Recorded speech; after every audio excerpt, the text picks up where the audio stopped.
Hello there, welcome to ESPN FC Live. 3 times a week at this very time. And this is where it gets fun, because I'm going to introduce my guests, but I'm going to do this, and this. So right up there, that's Shaka Hislop. Hello, Shaq. Hi, Mark. Okay, no, not that way. Dallin is what we got. Dallin Cuffs is right here. Hello, Dallin. What's up, everybody? And Luis Miguel Echegaray, straight across from here. He's in the cupboard next door. How are you, sir? I'm right next to you, Mark. Your travel, honestly, I wouldn't mind your air miles. You get about. We're going to start with somewhere you have been in the past 24 hours. You've been watching Messi. What is going on? Oh, well, if the worst team in MLS signs Messi, they'll still be the worst team. No. 9 goals. He got the second last night in the League Cup semi-final against Philly. So before you get a chance to say how good he is and what he's done for MLS, let's take a look at Messi's second goal for Inter Miami against Philly last night. Kristoff into the feet of Martinez, has time to turn into Messi, advantage play. Messi driving forward, Messi from distance!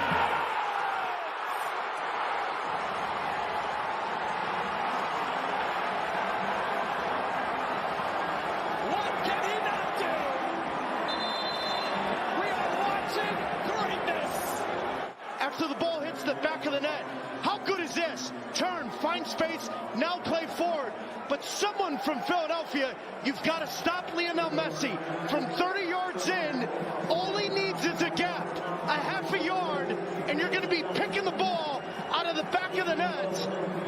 My word, what a start for Lionel Messi in his Major League Soccer career. 9 goals in 6 games. 2-0, Miami, here in Philadelphia. Shaka, I once said in commentary when he scored against the Athletic Club of Bilbao in the 2015 Copa del Rey final, that is ridiculous. And it certainly was. Now, Luis Miguel, you were there, and I want you to answer a question that was asked in that clip of commentary. What can he not do, Luis Miguel? I don't know, Mark, at this point. It's just kind of crazy. And to your point at the very beginning of the show, yes, Lionel Andres Messi has taken over my life, by the way. I have now separated myself from my wife, and Messi is now my spouse. I follow him wherever he goes. I'm absolutely tired, but it's an absolute blessing and an honor to watch him play. And as you mentioned, and as the video mentioned from our former colleague Taylor Twellman, there are 9 goals in 6 matches. It's unbelievable. And yesterday was another personification of really what Messi has been all about. Philadelphia Union, before that game, conceded 4 goals in the entire tournament. They conceded 4 in one evening. And it was a very typical Philadelphia Union crowd. Every time he touched the ball, they booed him. Everybody was trying to just get behind the Union, but it didn't matter. And that goal showed. And listen, I was facing forward watching that goal. I was right next to Fernando Fiore. And if you know who he is, he's an absolute massive Messi fan. And we're just watching what's happening here. And people say, oh, Andre Blake should have done better. Listen, the trajectory of that ball, the way it just skeeved towards the bottom right, he knew exactly what was going to happen. It was very difficult to stop. And it's the second longest shot in his career. And anyway, to round up this current journey of what's been going on, it's honestly unspeakable, because it's not just about Messi. He's basically woken everybody up. Of course, Jordi Alba helps. Of course, Sergio Busquets helps. But this is a team. I mean, Robert Taylor turned into Ronaldo phenomenal yesterday. He was amazing. It's just this confidence. And I'll just finish with this, and I'm sure it can be a conversation when I leave, Mark. I wonder if this happens when you face Messi. Shaq and Dalen can chime in. You either live up to expectations, right? You either stand up to it, or you fall like a flat in a cupboard. And I feel like every team I've seen since he arrived, Cruz Azul, Atlanta United, Orlando City, FC Dallas is the only one that gave him a fight. Everybody has psychologically just been like, oh my God, Lionel Messi, and they haven't been able to keep up. It's been incredible. Yeah, and before we continue our chat about Messi, it looks like you've got a giant either plant or a bit of black hair sticking out the right-hand side of your head. But that's just me, and it's not. Oh, yeah. It was putting me off, and I just wanted to address that. That's the messiness coming out of my head right now, Mark. There we go. Thank you. Shaka, have you been surprised at how big an impact Messi has had? Yes, I have. Listen, I am one of those voices that was saying Messi's coming into easily the worst team in Major League Soccer, and it would take a whole lot more than an aging Messi, an aging Busquets, and an aging Jordi Alba to transform this team. Well, I couldn't be more wrong. Not only have they transformed this team, they've transformed this league, they've transformed how otherwise very good teams, very good players play and look for 90 minutes. And while I understand Luis Miguel's sentiment about that second goal, I am as big an Andrew Blake fan as there is. Sure. And I thought he should have done better. I do not think that there is another player who hits that ball from that far out that beats Andre Blake. That ball bounced, 2-3 times on the way to the bottom corner. And while, yes, it was inches inside the post, Andre Blake eats those up for breakfast every other single day. And that for me is kind of the most maybe alarming isn't the word. The most surprising thing about this, that players who we have lauded over in Major League Soccer for years are all of a sudden looking far less than ordinary. It'd be okay if they looked ordinary, but a lot of very good players are looking far less than that. Okay, sorry to cut you off, Mark. That's my thing I find fascinating here. There's like a awe situation. We could be in awe of watching him, but I feel like the guy you saw in the tunnel yesterday meeting the refs. The refs were excited to meet him. The guys in the field, there's so much space in the midfield yesterday. And that first goal, they stepped up and it wasn't too messy, but able to play a ball over the top with no pressure. I feel like there's a level of respect, obviously, but it's almost like they're in awe of him on the field. And at some point, somebody's going to have to be more physical and really want to compete and battle with this guy. And it may get a little ugly because he's doing whatever he wants. And his teammates, what I found fascinating too, it's not to always make an NFL or NBA or American sports comparison, but when Tom Brady went to the Bucs, anybody who talked around that program was saying that the level of expectation went up from here way up to here. And those guys had never experienced that before. They never felt that. Well, as a club, Inter Miami have never felt this. And on top of that, you bring him in. You already have a coach that's managed at the absolute pinnacle of club and international football. You have Busquets and Alba who've played at the club international level, at the most elite level, won everything possible. Alba scored yesterday. Busquets has hooked him up with assists. Like, those guys are playing at a good level in terms of what they're capable of at their time and their age. But everybody around them has been elevated, and I feel like their competition is playing in awe. Like, we've gone in two different directions. Did I expect him to have a bump and play well? Yes, and then be good. When you look at whether it was Jermaine Jones that came into this league and after the 2014 World Cup and helped lead them to an MLS Cup, you saw Michael Bradley, you saw Clint Dempsey. These are good American players coming back. This is the greatest player of all time. So we had to assume, I know the league is different now than it was then, that he would do something. This was unexpected, and also the lack of opposition has been remarkable and notable, just kind of like sitting in awe of the guy. Dallin, a couple of things to forward that conversation that you've just mentioned. One, if you've watched the first episode of Hard Knocks, you see what the Jets players are now they're in awe of Aaron Rodgers being here, and it kind of gives them a belief that we're good, but we could be great because we have got greatness in our midst. And to do with the other players kind of being in awe, being on the same field. Look at the little mascot that was in front of Lionel Messi yesterday. He looked around and he's like, he said, Mom, Dad, you better be getting this on camera because I want this in my bedroom. The one thing I want to talk to you about, Dallin, is Gary Smith, the Nashville coach. Okay, he's got, 48 hours, 60 hours before they face Messi and Inter Miami in the weekend in the Leagues Cup final. How do you stop him, Dallin? I guess I think there has to be a level of physicality. You can't just mark him out of the game or something like that. And I do think the other players, to LME's point, have been very good and better than expected and better than they were before. I think there has to be an attention that he's not going to imprint the game whatever he wants. Now, everybody that's ever played Messi wants to do that. Now, teams have done it in different ways and with different skill sets. I do think there's got to be, I think at some point you're going to want as an opponent, like, I've had enough of this guy. I've had enough of the train. I've had enough of the excitement of everybody loving this. And people keep saying good for the league. This is the only league in our country, and there aren't many in the world where people look at it and say, hey, this is really good for the league, and care more about that than what's going on the field. Like in the NBA, when Jordan's coming up, Jordan rules existed to beat the hell out of him when the Pistons played against him because there was no other way to stop him. So I think there's an element of there has to be, we do not care what else is going to happen. We have to find a way to shut him down. Maybe that's mark him 1-2 men and be as ultra physical as possible. You're not trying to injure Messi. but you're definitely not making it as easy. And I feel like he's always floating. And now he knows how to find the spaces. We know that his movement's outstanding, but he's always seems to be operating in space way more often than he needs to if you're trying to beat this team. Yeah, we're keeping tabs. Luis Miguel, sorry, we're keeping tabs on questions at the bottom of the screen. So feel free, if you're watching this, to get in touch with that. Luis Miguel, I've got a question for you, which has come in, and all four of us have been talking about the influence that Messi has had. You'll be in Nashville on Saturday. One of the questions is, can there be an influence that Messi has on the referees? It's like, I'm Lionel Messi, I can do what I want. Can that happen? Could referees be in awe, or do we need strong referees to ensure that everything is fine? No, of course you need good referees. And listen, like I'm not here to spend this segment, clamping down on officiating, because we have seen in MLS a few questionable decisions. But of course, that's going to happen. As Dallin said, like before kickoff yesterday, like the refs were like high-fiving Messi and all that stuff. So it can happen. It can happen with the best of the best, right? I do want to say one thing, though.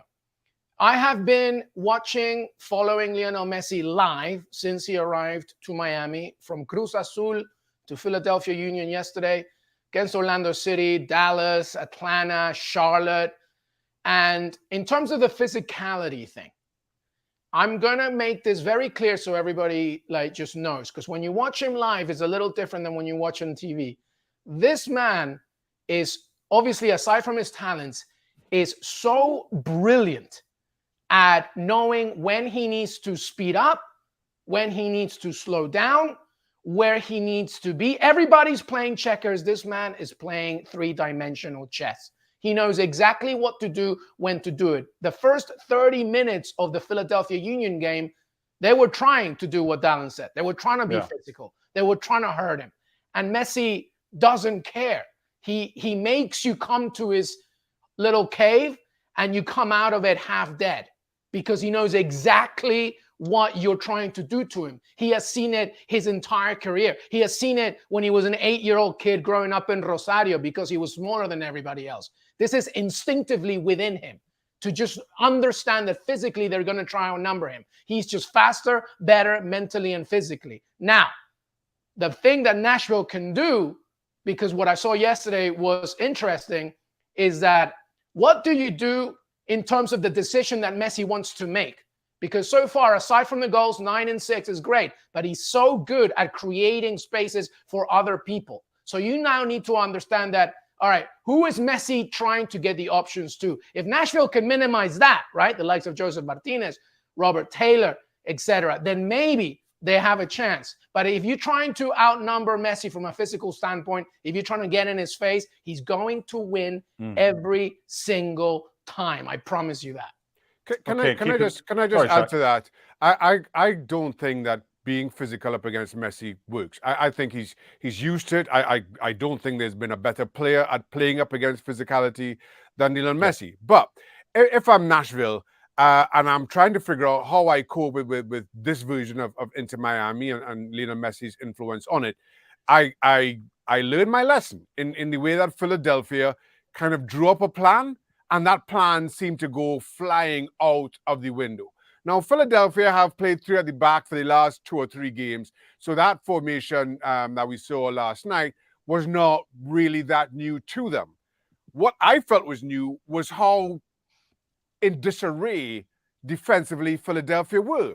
If you look at the first goal, Lionel Messi gets on the ball, and I think it's Damian Lowe who steps to Messi, and he just picks a ball over the top to Joseph Martinez, over the top of Elliott. Fantastic ball. But you have 3 centre-backs, one gets sucked in, the other 2 are way too far apart, and Joseph Martinez, who we've known is a fantastic goal scorer, at least from his time in Atlanta, maybe he hasn't shown that up until now in Miami, but finds himself 1-on-1 in behind, shows strength, shows good finishing. And then the second goal where, again, we're kind of pointing at Andre Blake, but look at Philadelphia defensively. Joseph Martinez gets on the ball. Damian Lowe again goes in to press higher up. He fouls and probably could have got booked as a result. But the ball pops loose to Lionel Messi. And now the 2 centre-backs, Glessons and Elliott, are dropping off. They are wide apart. They're not sure what to do. And Lionel Messi finds the finish.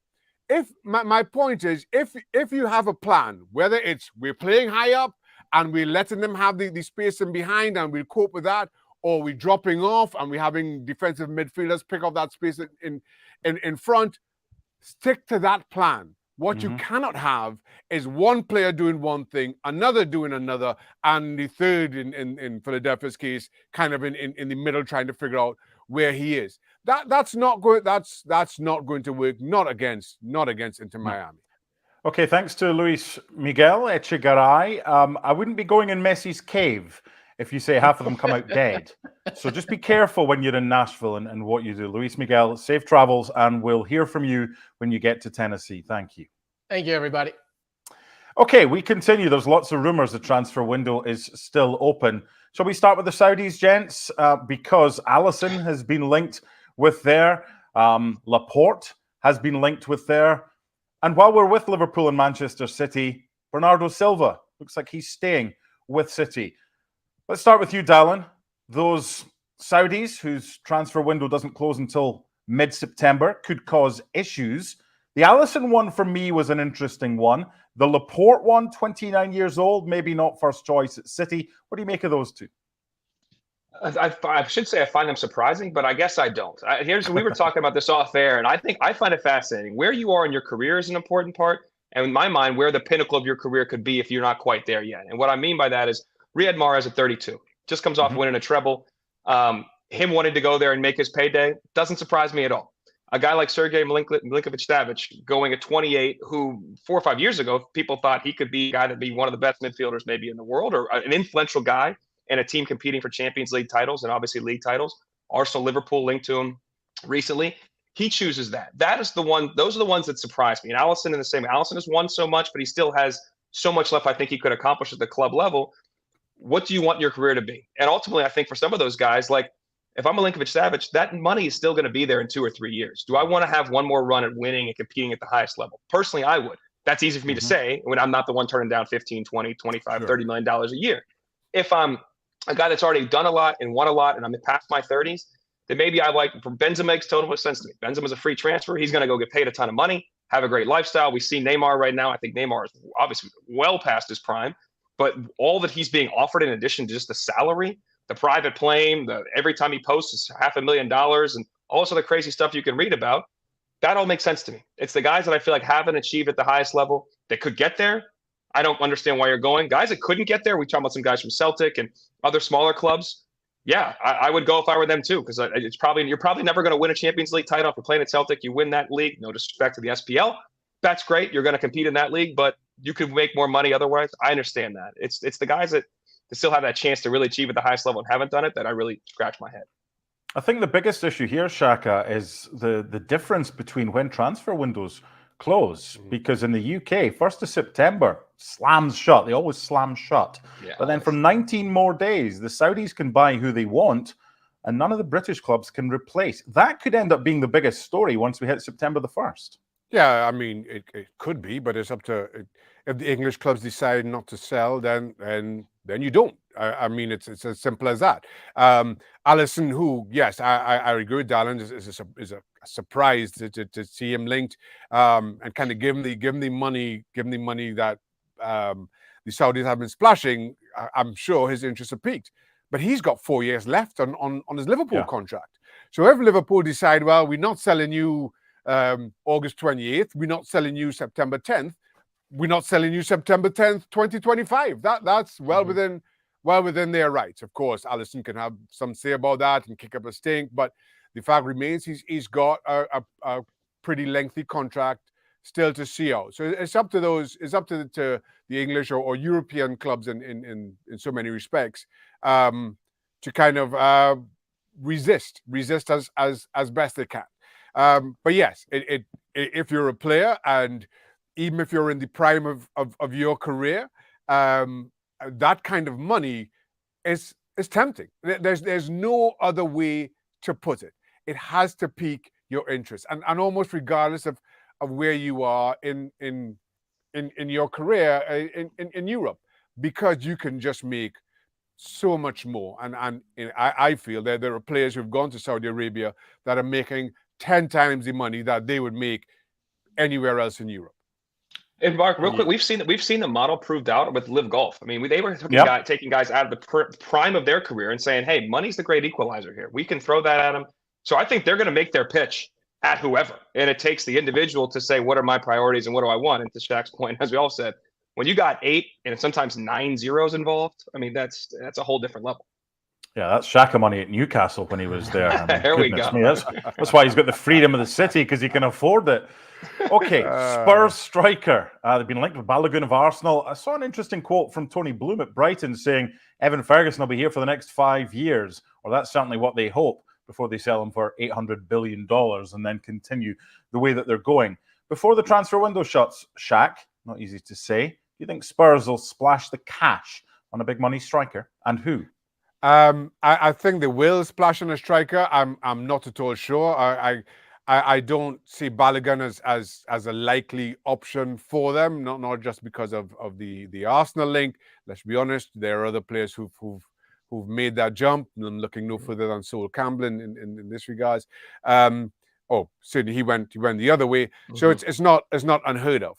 Yeah. I'm not sure who that striker is that comes in to fill that void, because that is a really big void to fill. Let's be honest. We are talking about one of the best number 9s in the world game, and I'm not sure that there's a player out there who fills that seamlessly or even partially. So, not cheaply. And well, even money not being a factor, who's available? We're talking Harry Kane. To replace Harry Kane, off the top of my head, I'm thinking 3 players. Robert Lewandowski, he's not leaving Barcelona. Nope. I don't think you spend big money on him. He's 39. Erling Haaland, he's not leaving Manchester City, and Victor Osimhen. I reported 150, 160 million at the very least that Napoli will want for him. I just and keep in mind that as a couple of months ago he wasn't at all available for sale. So I'm not sure that who comes in. We were discussing Lukaku a couple of days ago on the show, and while that makes sense in that he's available, Chelsea can be more desperate to get rid. Again, I'm not sure that he is the striker that fills that void. Okay, before we move on to the Women's World Cup, Dallin and I would like you, Shaka, to be the bouncer when him and I go to the nightclub, which we do regularly, because you've just added 5 years onto Lewandowski's age. He's 34, and you said he was 39. So we'd get into the nightclub if you were the bouncer, right? Well, I guess so. We might be kicked out. If you add 5 more years, I'd be like, we're not welcome here. We're done here, boys. He's 34 going on 39 is what I meant to say. He still knows where the back of the net is, and you're right. He ain't going to move. Just had to point that. I know what they're like. They're sitting there. They're ready to type. They're ready to press send. So okay, you don't need to. We're just here for a bit of fun. The Women's World Cup final is set. England against Spain. The Spaniards victorious yesterday against Sweden. Another semi-defeat for the Swedes. And then England against Australia. Good game, this one. England winning it by 3-1, and the English coach getting to a World Cup final with another nation. Who's the favourites for you, Dallin, when the final takes place? It's tough. I mean, I think the English have been really clinical. Like they haven't been prolific in any game, but today was a great example. I mean, Australia, Sam Kerr had 2 just gilt-edged chances to equalize in that second half, and they go one transition the other way, ball game's over. It's 3-1, and they've taken their chances, and despite injuries, despite suspensions, they've continued to play at a high level. Just looking from the numbers perspective, England is the favorite in the matchup early in the numbers that came out in terms of book betting. Not a huge favorite, but they were the favorite over Australia, and they prevailed. They were one of the bookmakers' favorites from the very beginning, and I think they deserve that right based on how they've finished games. Now, clinical they've been, maybe not by their dominance. But that said, Spain's been really good despite all the upheaval around the program and the manager. They've continued to play at a really high level and have been impressive in nearly every game here. So I'm looking forward to the final. I tipped England just slightly. In terms of my bets, we can check in maybe in a couple of days. I'll figure that out. Okay, Shaq, what's your prediction? I echo everything Dallin just said. I tipped England just slightly, and say that the thing I'm loving about this final, which I love about so many World Cup finals, is while we have a favorite, it's probably 51-49. I'm saying England are favorite over Spain, but it's probably, as I say, 51-49, because without question, these have been the two best footballing teams in the tournament thus far. I thought you saw the best of England against Australia, a difficult tie, Australia being hosts, but dominated the game. I think the difference between this being an England blowout of Australia is the value of having a superstar such as Sam Kerr. How do you plan for somebody of that talent, and the way she took a goal kind of highlighted that. That being said, I think Spain again will dominate the ball as they have done for much of this tournament. But I think this is an English team that has far more weapons than I first realized, and I recognize that they're European champions. But I as this tournament went on, the more I realized how deep they were, how they can hurt you, and they made easy work of Australia in this semi-final without Lauren James, who is probably one of the most talented players on the team. So, short answer to your question is I tip England, but only just. That was a short. Let me correct something real quick, Mark. I was just looking real quick at the numbers. When they initially came out, right when the final ended, about an hour later, they were real close to even. England slightly favorites. Looking at one book now, Spain is now the favorite. So I just find that interesting that people may have seen some value. So Spain is plus 160 to win in regular time. England plus 185. So that's an interesting move in a couple hours. Well, Lauren James will be back for the final, and we will be back on Friday with ESPN FC Live with a full preview from Australia for the Women's World Cup final. Okay, we're going to end. We've got a couple of minutes left. We're going to end with some bold predictions, but we're also going to end with the first game, fill in the blank. I'm going to start with you first, Shaka. This is going to be, hopefully, a quick fire round. So I've got 4 questions for you, but there is a blank. That can be anything you want it to be. There is no stipulation. 4 for you, starting with number 1.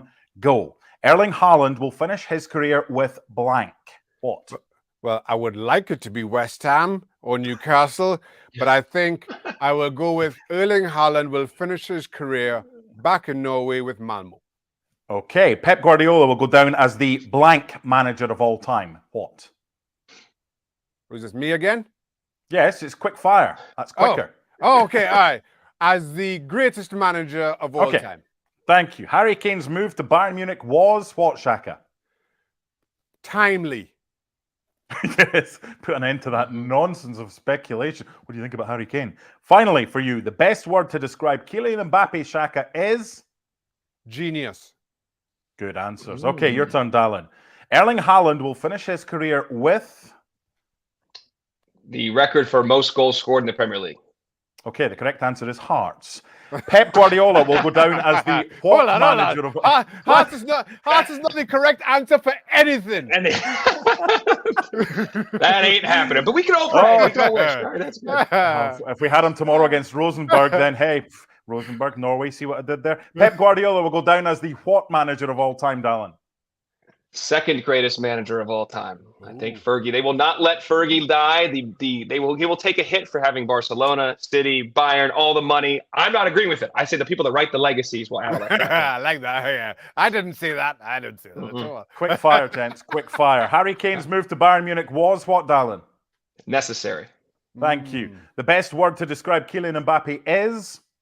Enigmatic. Good job. Finally, bold predictions. Pick one per category. This is across any league in the world that you want it to be.